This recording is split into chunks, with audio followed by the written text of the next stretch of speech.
Mesdames, Messieurs, bonsoir. Je suis ravi de vous retrouver pour cette édition de 19h sur Alizé Télévision. Merci de nous accueillir dans votre foyer. Hier, nous vous parlions des difficultés rencontrées par plusieurs familles de gosiers en raison des coupures incessantes dans la distribution d'eau potable. Excédés, des administrés se sont invités en mairie hier pour réclamer des explications claires quant à leur situation. Dans certains secteurs de la commune du Gosier, la pénurie d'eau dure depuis plusieurs mois. Après la brousse hier, Eddie Elatré s'est rendu à Beaumanoir aujourd'hui. Reportage. Mais il n'y a rien. Oui, il n'y a rien. Pas une goutte d'eau qui coule dans certains robinets ici, à Beaumanoir. Les habitants de cette localité du Gosier ne savent plus à quel saint se vouer. Le liquide précieux se fait de plus en plus rare dans les foyers, ce qui a pour conséquence la réorganisation du quotidien. Justine ne peut plus tolérer une telle situation, compte tenu de son grand âge et de sa mobilité réduite. J'ai beaucoup de linge sale là, je n'ai pas le moyen de le laver. Et je ne peux pas, je ne sors pas, je ne marche pas. Là, je suis handicapé, je ne peux pas rester sans de l'eau. Je passe peut-être le matin 3-4 bouteilles d'eau pour la toilette. À quelques mètres de là, dans cette épicerie, le scénario est quasiment le même. Difficile de travailler dans ces conditions. Question d'hygiène. Ça me cause un problème énorme parce que déjà, surtout pour les appareils et aussi pour le nettoyage, il n'y a pas d'eau. Ça fait plus de 3 mois que c'est comme ça. Là, je n'en peux plus parce qu'il a fallu que je fasse une grande réserve d'eau avec une poubelle. Et voilà, même pour les toilettes, pour les clients, c'était pénalisant. Les avis sont aussi divers que variés. Tous les habitants de cette région sont mécontents d'une situation qui n'a que trop duré. Là, il faut qu'on aille chercher de l'eau dans les fontaines. Et quelquefois, ça ne fonctionne pas à Grand-Ravine, il faut descendre à Pointe-à-Pitre. Donc, c'est dur. Nous ne pouvons pas baigner, nous ne pouvons pas faire manger, nous ne pouvons pas faire rien. Maintenant, bon 2-3 jours, ça va durer. Sans poubelle, nous sommes obligés de mettre de l'eau. Et poubelle là, on ne peut pas boire de l'eau, on ne peut pas faire manger de l'eau à poubelle là, rien. Ça fait 4 mois, on n'a pas d'eau à Beaumanoir. J'ai des enfants, j'ai des petits-enfants. Mon père, il vient de décéder. Sans eau, on n'avait pas d'eau pour le doucher, ni pour le nettoyer. Rien à la maison, il n'y a rien. Et il faut payer l'eau. Comment on va faire? Je pense que cette année, il n'y aura pas de facture. Il faut aller dans le fond chercher de l'eau pour remplir les bidons. Dans les mares, comme d'habitude, comme en temps longtemps. Les réserves d'eau restent le seul recours pour ces habitants excédés qui commencent à pointer du doigt l'équipe municipale dans cet épineux dossier.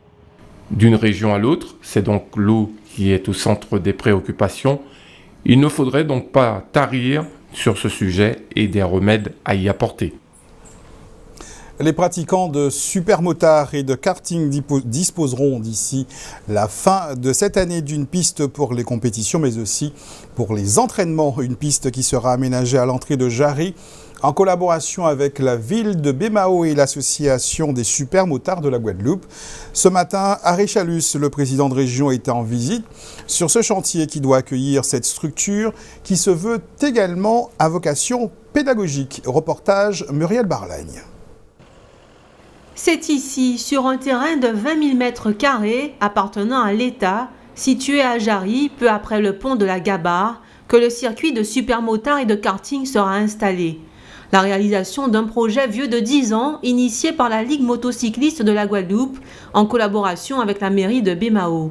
Aujourd'hui, avec l'ensemble des clubs qui organisent des compétitions de courses sur route, on n'a pas de piste, à part le circuit de Merlan de la Montagne motocross, on était obligé d'utiliser la route.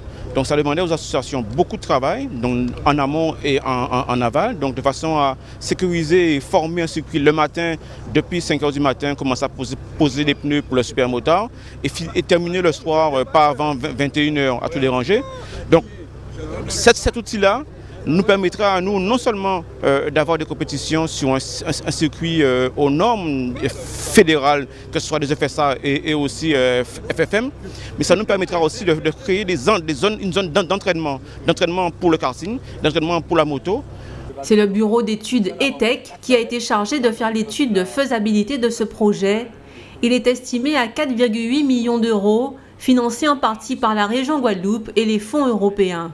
Associé à ce circuit qui va faire 1320 mètres environ, associé à ce circuit, il va y avoir un certain nombre d'équipements. Donc il va y avoir beaucoup de stationnements, un garage, des tribunes, un atelier mécanique.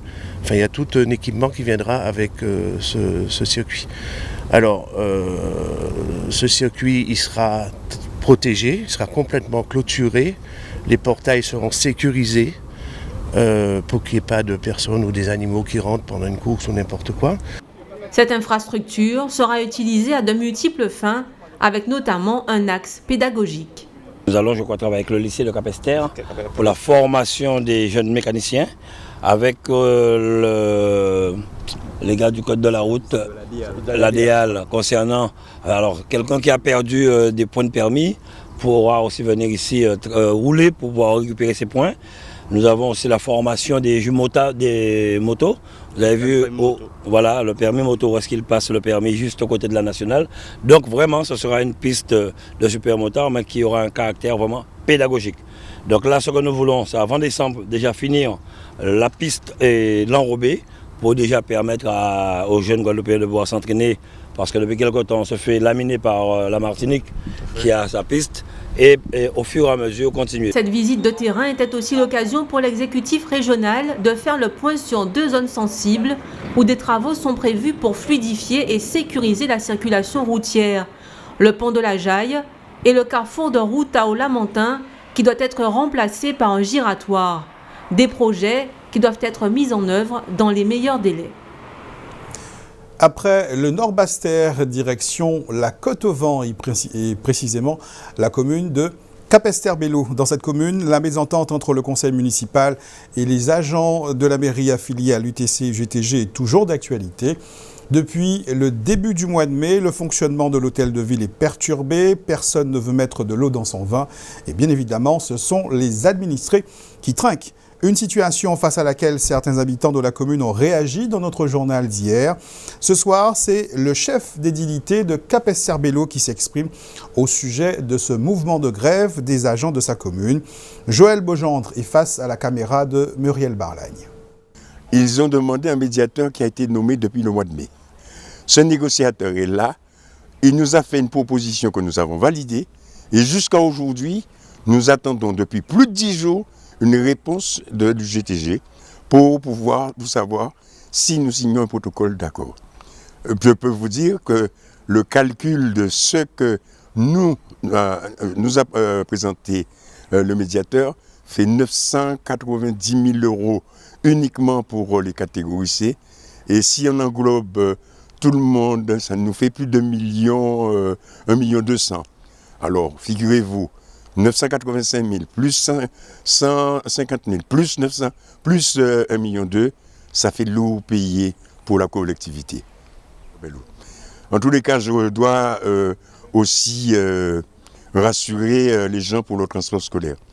Et il faut savoir que le transport scolaire est assuré par la CSBT.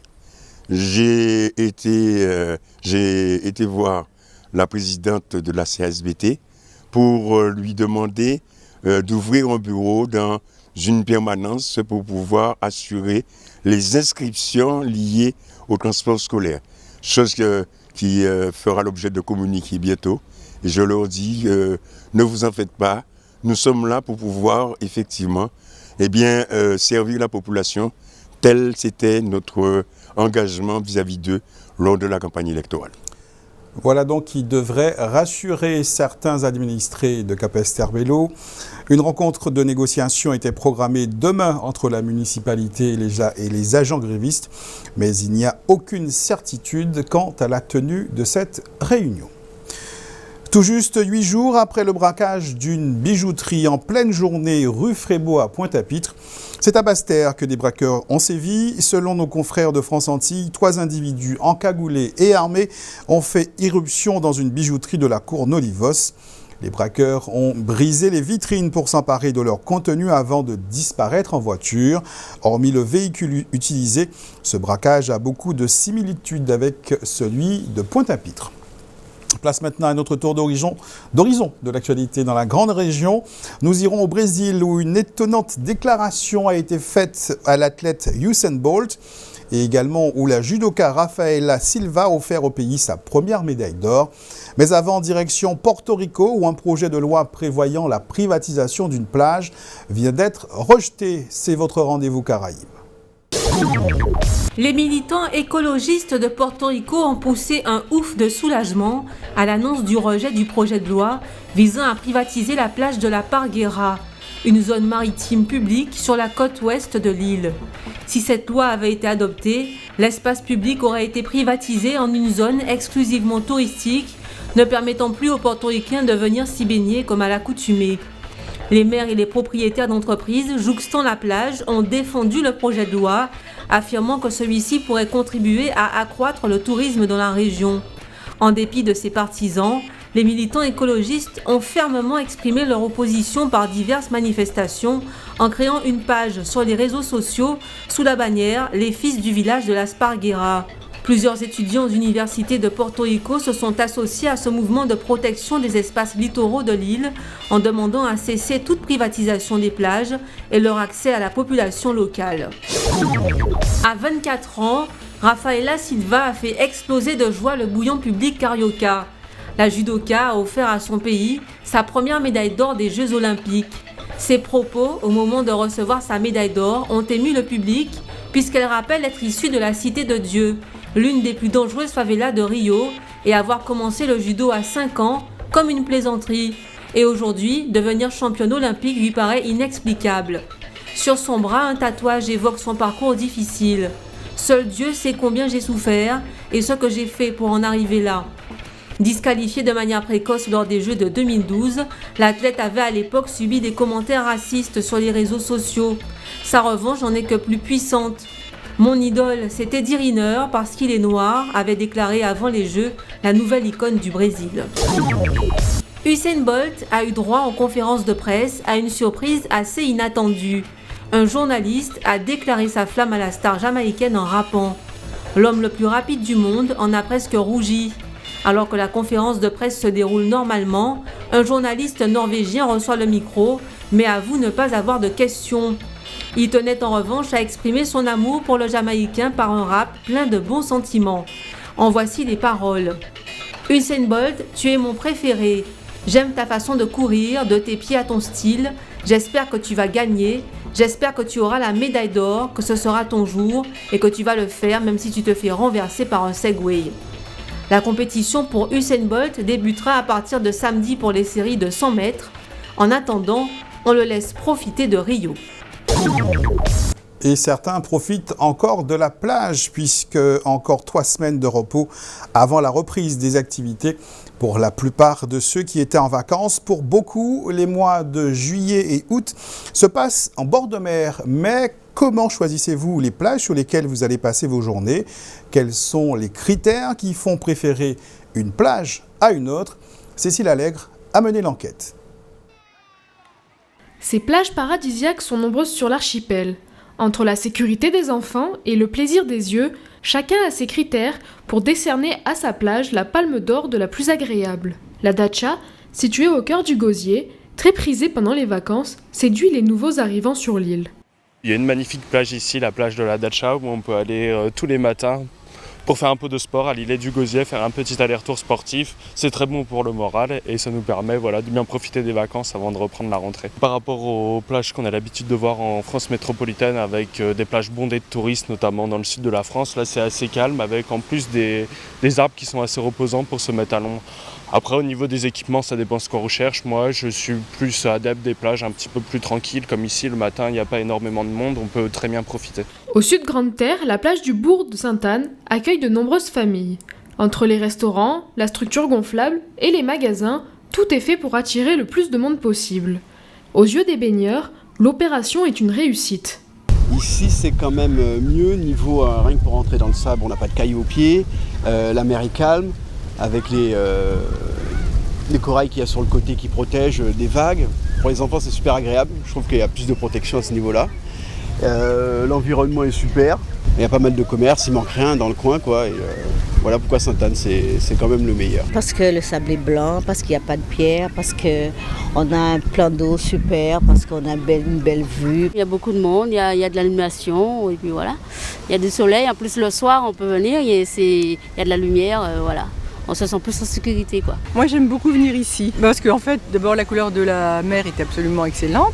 Et bon, j'aime bien parce que je trouve que c'est la plage où on est le plus proche des gens de Guadeloupe. Et je trouve ça très sympathique. On voit vivre les gens, on voit la manière dont ils vivent. Je trouve que c'est agréable. Malgré l'attachement des locaux et des vacanciers à leur plage, ils attendent souvent une amélioration de certaines structures. Il manque des douches, il manque quand même des espaces pour pouvoir installer les familles, des tables. Pour l'aménagement, je pense qu'il y a beaucoup de choses à faire. Le parking, il est assez grand, mais en fait, ce serait quand même mieux, bon, c'est vrai qu'il n'y a pas beaucoup de place, mais d'aménager un parking à l'entrée déjà.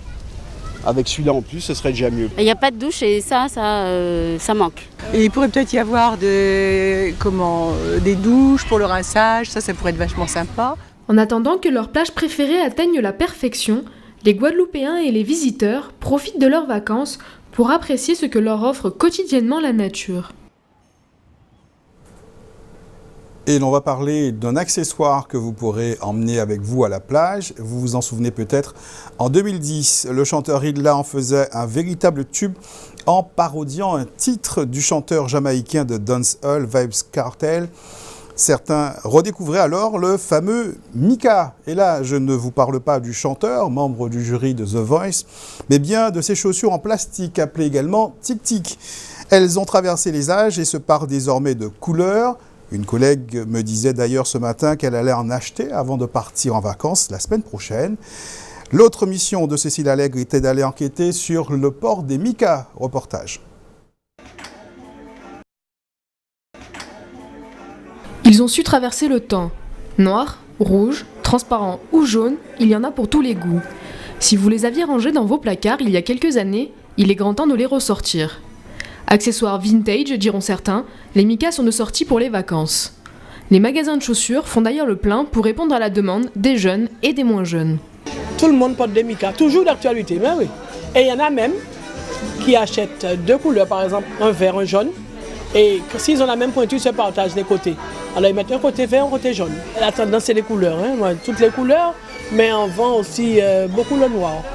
Longtemps répandues dans les écoles et dans les familles modestes, ces chaussures en plastique ont aujourd'hui prouvé leur utilité. Qu'on les porte dans le cadre de son travail ou pour le loisir, ces sandales sont devenues un outil indispensable. Certains sont même devenus des consommateurs réguliers. Il y en a qui prennent pour la plage, il y en a qui viennent. On a même un client très fidèle dans les Mika qui vient chaque 15 jours acheter 2 paires de Mika pour la pêche. Il nous dit qu'il ne peut pas aller à la pêche sans ça. Maintenant les enfants, on leur donne ça pour aller à la plage ou pour courir, pour gambader. Mais moi, c'était pour aller à l'école. Ce magasin, bien connu à Pointe-à-Pitre, en vend presque 30 paires par jour. Alors si les tongs font fureur aujourd'hui, les Mika, aussi appelés plastique ou titic, n'ont pas dit leur dernier mot et comptent bien rivaliser encore longtemps. Un point sur la météo et vous saurez si vous pourrez sortir vos Mika pour aller à la plage. Météo pour ce soir mais également pour demain. Le ciel ce soir est dégagé sur l'ensemble des communes de l'archipel. Demain matin, le soleil sera bien présent, mais les nuages qui traverseront la Basse-Terre pourraient être porteurs de quelques averses. La bonne nouvelle, c'est que la qualité de l'air s'améliore avec un indice Atmo de 3 pour demain. Dans un instant, la Minute Sport d'Éric Pommier, suivie des informations nationales et internationales. Ce soir, nouveau rendez-vous avec Karine Lemarchand pour l'émission L'amour est dans le pré. Passez une excellente soirée sur Alizé Télévision. Demain, c'est Jean-Luc Icard que vous retrouverez aux commandes de nos 2 éditions.